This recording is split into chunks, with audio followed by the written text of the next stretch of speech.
बिस्मिल्लाहिर्रहमानिर्रहीम। अस्सलामुअलैकुम। मैं हूं doctor Mohammad Sirwan, assistant professor of urology. आज एक बहुत ही अहम टॉपिक और अहम क्वेश्चन जो अक्सर मरीज़ हमसे करते हैं पेशेंट्स, और मैंने ज़रूरी समझा कि ये चीज़ एक्सप्लेन कर दी जाए अगर वीडियो के ज़रिए, तो काफ़ी लोगों को बहुत फ़ायदा होगा इसमें। उसमें ये है कि मरीज़ ये पूछते हैं कि डॉक्टर साहब कितने साइज़ तक पथरी आराम से निकल जाती है, गुर्दे की जो पथरी नाली में आती है यूरेटर में, वो खुद ब खुद पास ऑन हो जाती है। तो जो इसको जो हम लिटरेचर रिव्यू जब देखते हैं, सर्च करते हैं, तो उसमें जो है वो इम्पॉर्टेंट ये है कि दो फैक्टर इम्पॉर्टेंट हैं स्टोन पैसेज में, स्पॉन्टेनियस जो उसके निकलते हैं खुद ब खुद। एक तो ये है कि पथरी का साइज़ कितना है।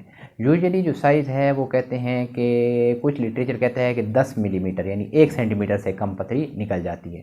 लेकिन कुछ जो रिसेंट रिसर्च हुई है वो कहते हैं नहीं, बेहतर ये है कि अगर आप 8 मिलीमीटर तक देखें तो वो खुद ब खुद ज़्यादा उसके निकलने के चांसेस हैं। जैसे जैसे मिलीमीटर बाय मिलीमीटर पथरी का साइज़ इंक्रीज़ होगा, उसकी लंबाई या उसकी मोटाई चौड़ाई ज़्यादा होगी, तो उसके निकलने के चांस कम होते जाते हैं। और दूसरा फैक्टर जो है वो इम्पॉर्टेंट है उसकी लोकेशन, कि गुर्दे की नाली की जो है वो 3 हिस्से हैं, अपर पार्ट, मिडल पार्ट और लोअर पार्ट, कि वो ऊपर वाले हिस्से में है, दरमियान वाले हिस्से में है या लोअर हिस्से में है। तो अगर वो जितना नीचे है, मसाने के करीब है, उसके निकलने के उतने चांसेस ज़्यादा होते हैं। फिर ड्यूरेशन ऑफ सिम्टम इम्पॉर्टेंट है, कि कितने अरसे से मरीज़ को दर्द या तकलीफ़ है। कि अगर वो अभी रिसेंट उसको दर्द शुरू हुआ है, यानी 1-2 दिन या 3 दिन इस तरह हिस्ट्री है, तो उसमें निकलने के उसके चांसेस ज़्यादा होते हैं। और अगर वो पुरानी हिस्ट्री हो गई है तो फिर स्टोन इम्पैक्ट हो जाता है उसके ऊपर, जो है ना, जब नाली होती है उसके अंदर जब स्टोन फंसता है तो उसके ऊपर म्यूकोसा, या उसको कह सकते हैं जो गोश्त है, आम अल्फाज में कह सकते हैं, वो ऊपर आ जाता है और फिर स्टोन आगे पास ऑन नहीं होता। इसके बाद जो इम्पॉर्टेंट चीज़ है, हम ये देखते हैं कि जब हम कहते हैं कि मरीज़ को दवाई लेनी चाहिए, उसको हम कहते हैं मेडिकल एक्सपल्जन थेरेपी, वो उसमें क्या क्या चीज़ सही हो, ठीक हो, तो उसको हम दवाई देते रहना चाहिए। एक तो इम्पॉर्टेंट है कि हम पहले उसका चेक करेंगे टीएलसी, उसकी इन्फेक्शन तो नहीं है ब्लड में। दूसरा हम चेक करेंगे क्रेटिनिन, क्या उसके गुर्दा कहीं डैमेज तो नहीं हो रहा, या उसकी क्रेटिनिन बढ़ तो नहीं रही।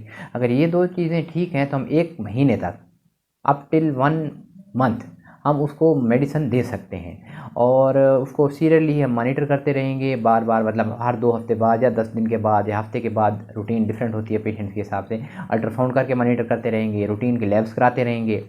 और पानी के बारे में अक्सर लोग पूछते हैं कि डॉक्टर साहब पानी ज़्यादा पिएँ या कम पिएँ, तो ये अक्सर क्वेश्चन उनका होता है। इसमें ये है कि पुरानी जो टीचिंग थी उसमें लोग कहते थे कि गुर्दे का मरीज़ है या पथरी का मरीज़ है तो पानी ज़्यादा इस्तेमाल करें।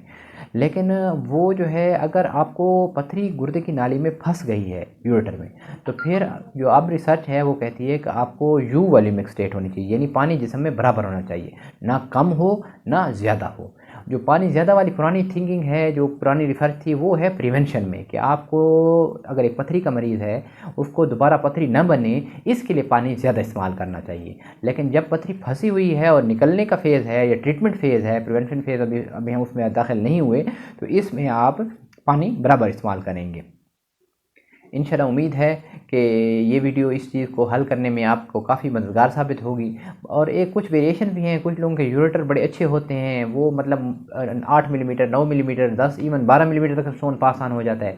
और कुछ लोगों का यूरेटर इस तरह का होता है कि वो उसकी कंप्लाइंस अच्छी नहीं होती, तो 5 मिलीमीटर, 4 मिलीमीटर का स्टोन भी रोकता हुआ हमने देखा है। तो ये डिफरेंट वेरिएशन हैं उसमें, लेकिन यूजुअली ये देखते हैं कि 8 मिलीमीटर से अगर कम है तो हम उसको दवाई के साथ उसका इलाज कर सकते हैं। अस्सलामु अलैकुम वरहमतुल्लाहि वबरकातुहू।